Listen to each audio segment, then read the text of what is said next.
In this video, I'd like to continue sharing with you different applications of our function notation.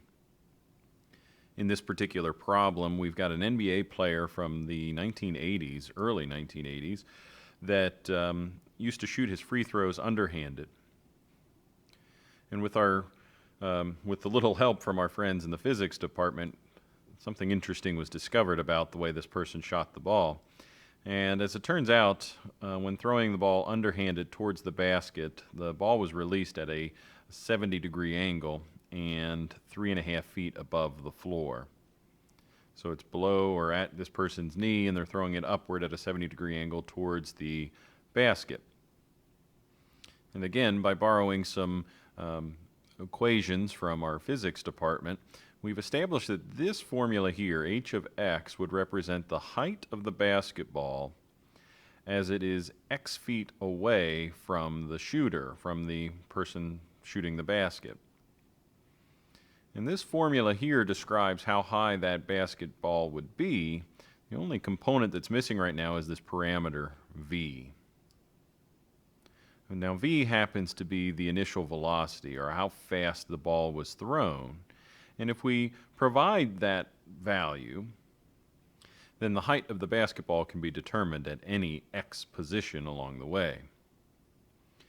Now, question A asks the question here, since the goal is to get the ball through a hoop that is 10 feet above the ground, the height of the ball should be 10 feet by the time it reaches the hoop, and the hoop is 15 feet in front of the foul line from where the ball is being shot.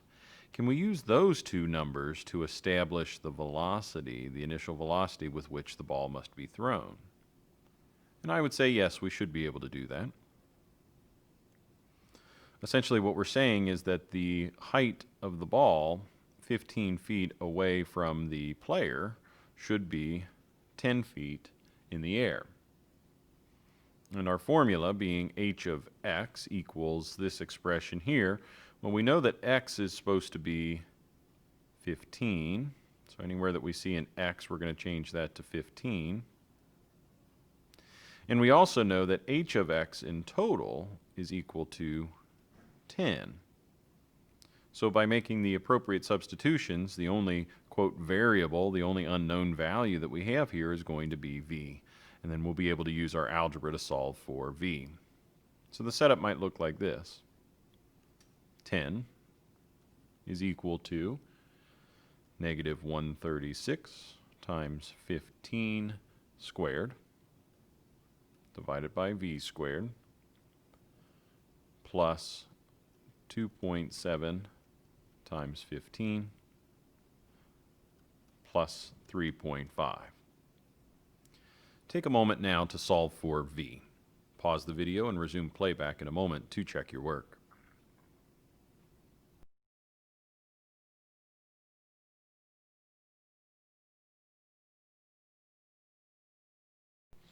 And after simplifying what we could, for example, this numerator simplified to 30,600, these other terms over here simplified and were able to be combined. We were able to isolate the v squared at this point because the cross products of these two fractions are equal. That's part of the reason why I created a fraction over 1 over here on the left-hand side. Negative 34v squared is equal to 30,600, negative 30,600.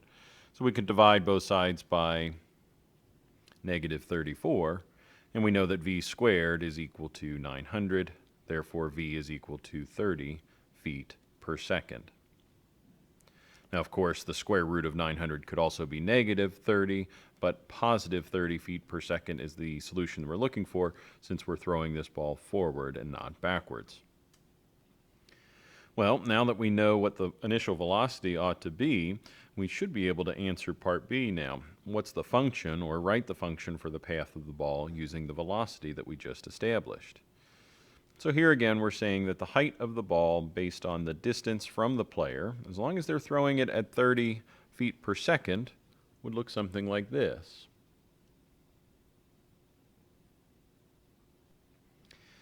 And the only modification that I would apply to this formula here, to this function here, is probably simplifying this 30 squared.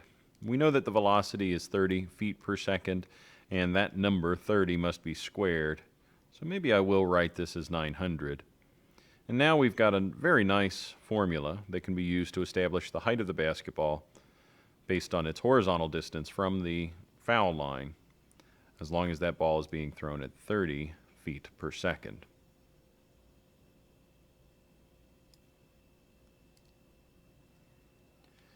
So for part C, we need to determine h of 9 and describe what that value represents. Well, h evaluated at 9 would be the height of the basketball 9 feet away from the foul line.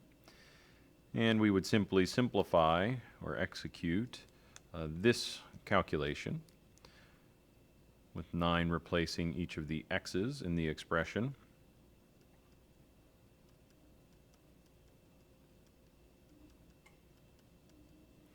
And to simplify this, I'm going to use the calculator. Hopefully you all have installed the TI calculator by now, and if we switch over to that screen, we can enter this expression pretty easily. That first term is made of a fraction, so if we press Control Divide, then a fraction bar will be created, and now we can enter the expression in the numerator, negative 136, parentheses, 9 squared. I'll press the down arrow to drop below the bottom of the fraction in that denominator with 900, and then I'll use the right arrow to get to the outside of it. We've got 2.7, plus 2.7 times 9 plus 3.5. It looks like the result is 15.56. What's the unit for this measurement, and what does h of 9 mean? Pause the video now and resume playback in a moment to check your work.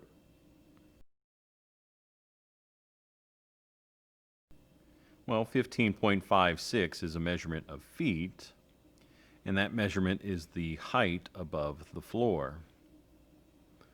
Now at this point we've got several data points, and I think we can plot them on this makeshift graph over here on the right hand side.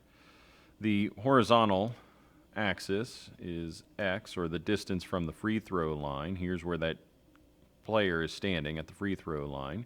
And y represents the height of the ball above the floor. Now remember, at the beginning we were told that this player releases the basketball at 3.5 feet in the air. So we're kind of running out of room here, but I think if we use 5 units per grid line, the height here is 15, and the distance from the person throwing the ball is 5, 10, 15, and 20 feet. That would be a good scale for this drawing. So again, the ball is being released at 3.5 feet in the air. So when it's 0 feet from the basketball player, the ball is 3.5 feet in the air. The goal was to throw it so that it is 10 feet in the air when it's reached the horizontal distance where the basketball hoop is, which happens to be 15 feet away. So its height is 10 here. And now we just established that at a x value of 9, right about here, it reached a height of 15.56 feet, somewhere about here. And as you might guess, there's a particular pathway that represents the trajectory of this ball, and we can find additional points along this pathway to help us sketch a more accurate graph. And I'll show you how to do that with the calculator over here. One thing that we can do is rewrite this equation with the letter x in place of 9. And I'm going to do that first. What we can do is press the up arrow until this expression is highlighted again. And while that's highlighted, if we tap the enter button, it will copy that expression and bring it down. And now we can make changes to it as we see fit. So I'm going to jump in and change the number 9 to the letter x. And over here I'm going to change the number 9 to the letter x as well. Now on my screen the letter x is an italicized letter x. It's not bold or filled in at all.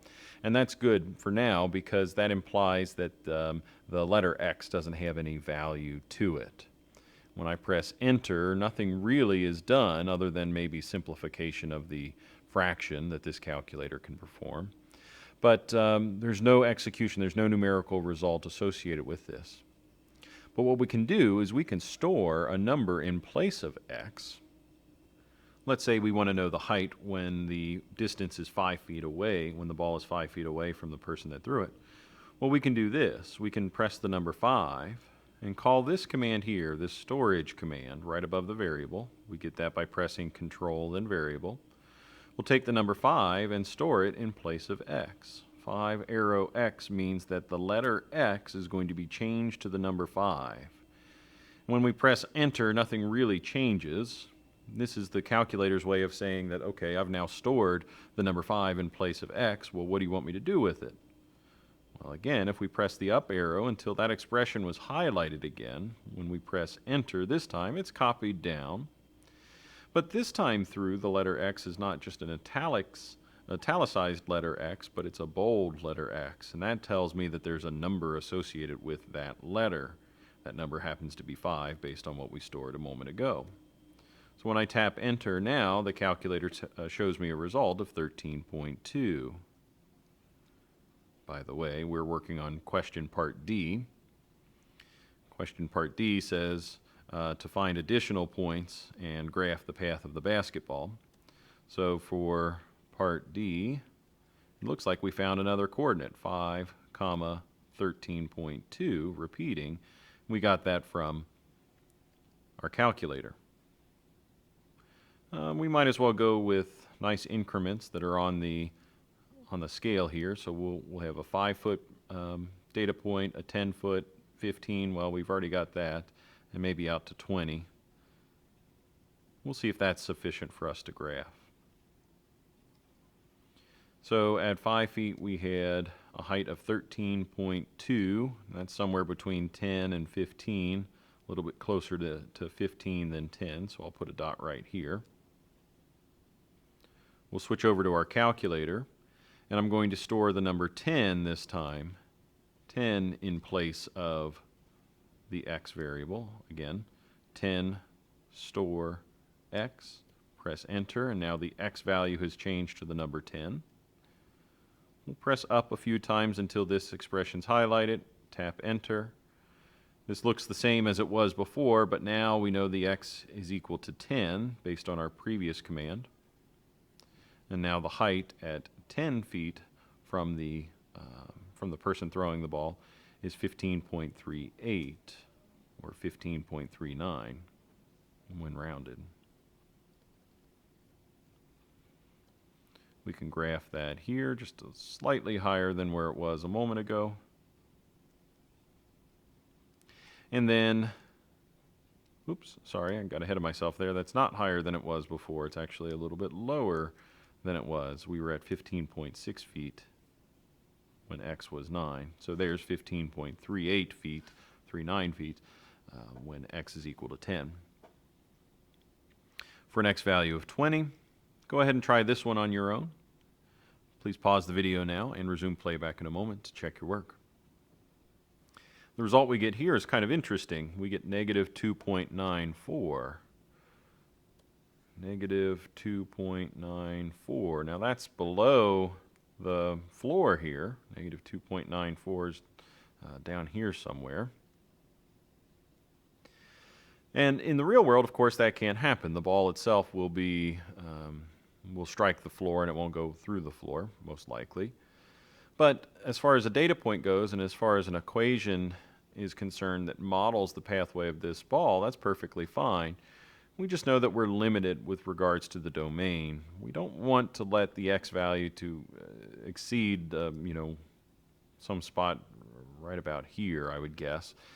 We can do some math to figure out what that position is. But for our X values, we're really only interested between an X value of 0 up until the point where the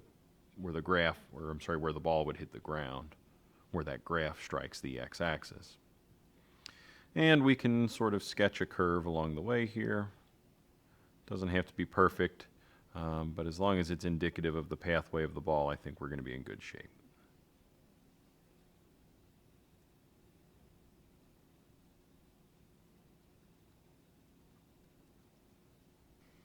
And there you have it, a brief discussion on another application of functions in the real world. I'll stop this video now and pick up the last lesson of this particular section in another video. Thanks for watching.